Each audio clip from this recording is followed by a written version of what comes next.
Welcome back to Student Exposure. According to the World Health Organization, 1 in 3 women experience some form of intimate violence in their lifetime. Yet, the field of martial arts and self-defense is a male-dominated field. Today, we will talk to the women of the District of Columbia Self-Defense Karate Association about what it means to be a woman teaching self-defense and why women should take self-defense. These women mean business.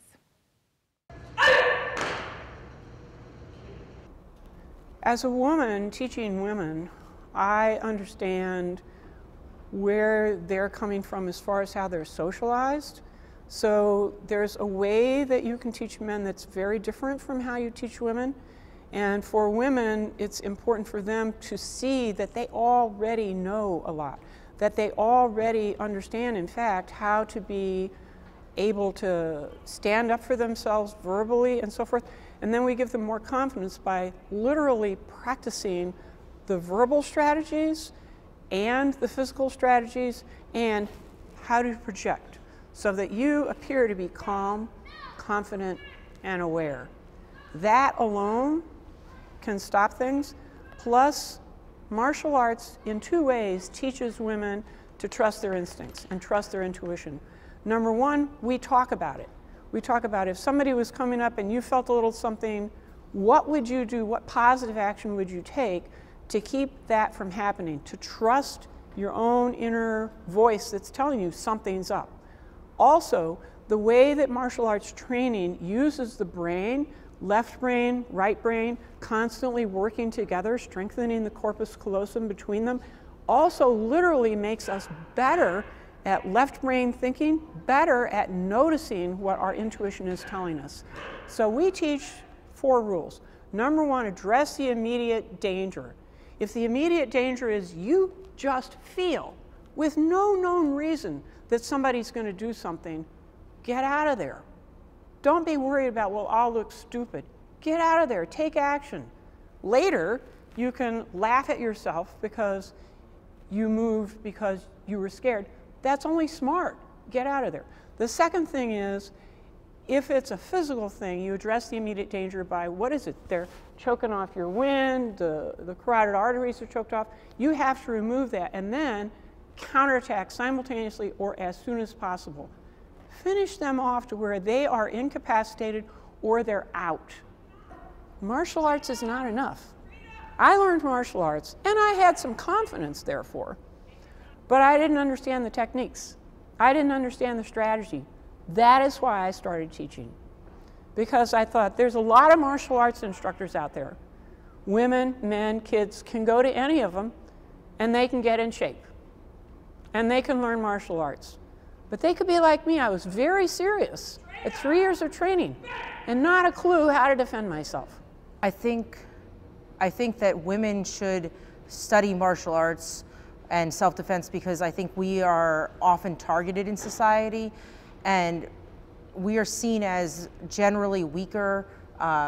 Even those of us who are not small in stature, there's still this sense of vulnerability and a sense of that we're an easy target.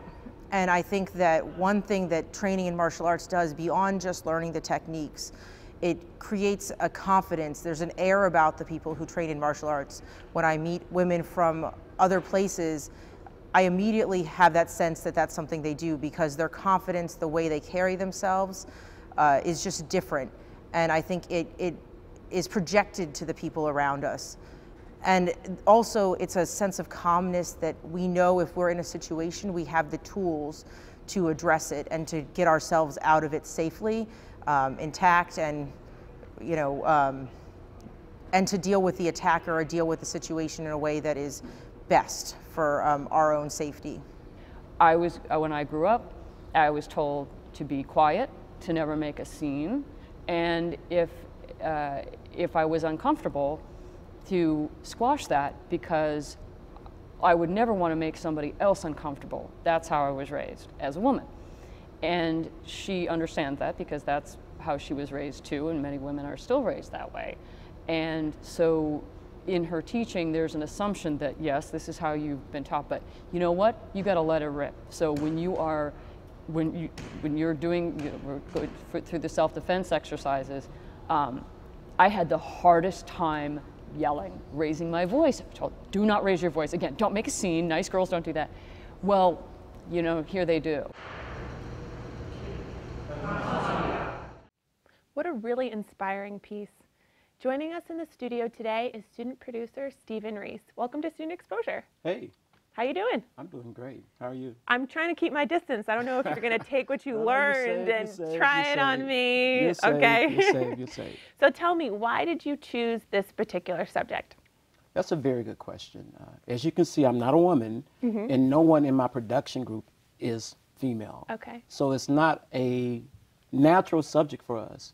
But what we come to find out is that we have wives, we have nieces, we have sisters, we have mothers that are impacted by this very important idea. So if we can empower them to feel more safe, that helps everybody.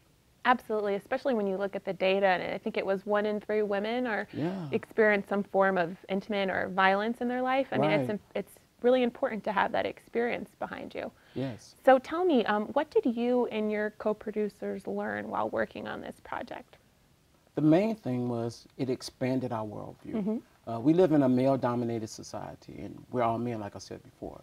And if you think you're a hammer, you see the world is full of nails. And by studying with these confident, powerful, empathetic women, it gave us a different way of looking at the world, and we thank them for that.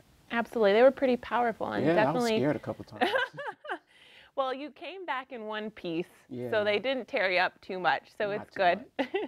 Well, thank you so much for Thank sharing you. the work from you and your group. Really inspirational. Thank you.